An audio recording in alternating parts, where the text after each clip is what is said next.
हरियाणा प्रदेश में हुए मुख्यमंत्री के बदलाव के बाद लगातार कांग्रेस और अन्य पार्टियों की तरफ से भाजपा के ऊपर तंज कसे जा रहे हैं और हमारे साथ मौजूद है कांग्रेस कमेटी इलेक्शन के जो सदस्य हैं राकेश तंवर। उनसे हम जान लेते हैं किस तरह की प्रतिक्रिया है, क्या देखते हैं कल जो मुख्यमंत्री का बदलाव भाजपा की तरफ से किया गया, किस तरह आप मानते हैं, क्या इससे कुछ राजनीतिक समीकरण किस तरह बदलने वाले हैं?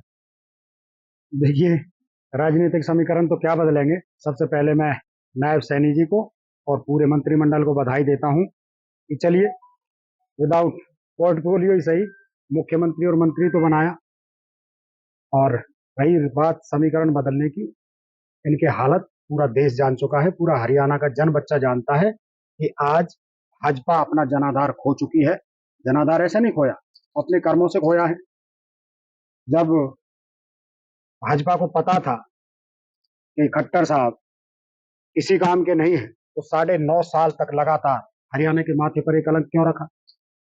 देखिए, आपने अभी गुड़गांव में एक रैली हुई माननीय प्रधानमंत्री जी की, मोदी जी की, जिसमें 1300 कुर्सी, 1300 सरकारी बसें हर लाई गई। सरकारी बसों को लाया गया। अगर 1300 का डबल भी करे तो 2600 होता है। कंडक्टर और ड्राइवर को 2600 कुर्सियां नहीं भर पाई लोग। पूरी जनसभा, जिसको महारैली बना रहे थे, नुक्कड़ सभा जैसी हो गई। कारण बहुत है। हरियाणा में जो भ्रष्टाचार फैला हुआ है, महिलाएं सुरक्षित नहीं है, रोजगार के नाम पर युवा सुसाइड कर रहे हैं। हर संगठन, हर सरकारी संस्था आज धरने पर बैठी है। किसान बॉर्डर पर बैठे हैं। तो आज भाजपा के कर्म प्रदेश की जनता से, देश की जनता से छुपे नहीं है, जिसके कारण ये नायब सैनिक को जल लाया गया है, मंत्रिमंडल नया बनाया गया है, मुख्यमंत्री नया बनाया गया है। ये लोगों को सिर्फ भड़काने का काम है। देखिए, कहते हैं कि हमने गठबंधन तोड़ दिया। दुष्यंत जी 4.5 साल से क्या दूध के धुले थे, जो आज उनमें कांटे निकल आए। इनका गठबंधन ना आज टूटा है, ना पहले टूटा था। ये जनता को बरगलाने का काम कर रहे हैं। ये सोचते हैं कि भाई इस तरीके से हो सकता है कि हमारे कुछ वोट परसेंट बढ़ जाए या कांग्रेस की वोट कोई काट लेगा। ऐसा कुछ नहीं होने वाला। प्रदेश की जनता जागरूक है। प्रदेश की जनता इनके कर्मों से रूबरू है, हर तरीके से इनको जानती है। तो इनको आने वाला वक्त बताएगा। जब 10 की 10 लोकसभा जीत हारेंगे ये लोग, तब इनके समझ में आएगा कि इन्होंने क्या किया है। जिस तरह देख रहे हैं आपकी जो कल राजनीतिक हालात बदले और उसके बाद आज जेजेपी की आज रैली भी है, तो किस तरह आप देखते हैं, क्योंकि उनके जो 5 विधायक थे वो भी छूट के भाजपा के खेमे में बैठे हुए हैं, तो किस तरह जेजेपी को भी खत्म करने का काम एक तरह से इनके साथ जो खेला होना था शायद वो हो गया है, या फिर कुछ और इसके राजनीतिक कयास लगाए जा सकते हैं? देखिए, कई चीजें हैं इसमें। भाजपा ने जिस भी पार्टी से गठबंधन किया है, वो पार्टी अंत में खत्म हुई है। ये बात दुष्यंत चौटाला जी शायद अभी देर से समझेंगे, क्योंकि अभी भी दुष्यंत चौटाला जी के दिमाग में आज भी ये है कि भाई किसी भी तरीके से जनता को, हरियाणा की जनता को बरगलाकर, बहला फुसलाकर किसी भी तरीके से हम वोट ले लें। ये इनका गठबंधन टूटा नहीं है, अलग नहीं हुए हैं। ये देश की, प्रदेश की जनता से के साथ में आज भी धोखा कर रहे हैं। अगर प्रदेश की जनता के साथ में धोखा नहीं करते, तो वो 5-6 विधायक जो गए हैं वो नहीं जाते। मेरे विधायक हैं तो मैं, मेरे मुझे छोड़कर कैसे जा सकते हैं। हर व्यक्ति जानता है कि हम जनता, अगर ये इन विधायकों की बात करें, तो ये जेजेपी के टिकट पर जीत के आई।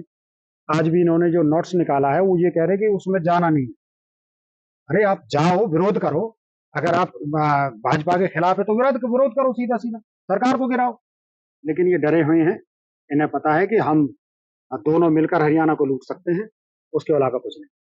हाँ, किस तरह आप देखते हैं, क्योंकि कल भाजपा में तो एक समीकरण बदल गया, परंतु कांग्रेस की अगर हम बात कर लें, कांग्रेस में भी अलग अलग धड़े बटे हुए हैं, क्योंकि लगातार एसआर के ग्रुप की एक अलग यात्रा चल रही है, हुड्डा ग्रुप अपना हाथ से हाथ जोड़ो यात्रा कर रहे हैं, तो किस तरह आप देखते हैं कि एकजुटता कैसे कांग्रेस में आ पाएगी और आने वाले लोकसभा में किस तरह जो लोकसभा सीटें हैं उनको जीतने का काम कांग्रेस की तरफ से होगा?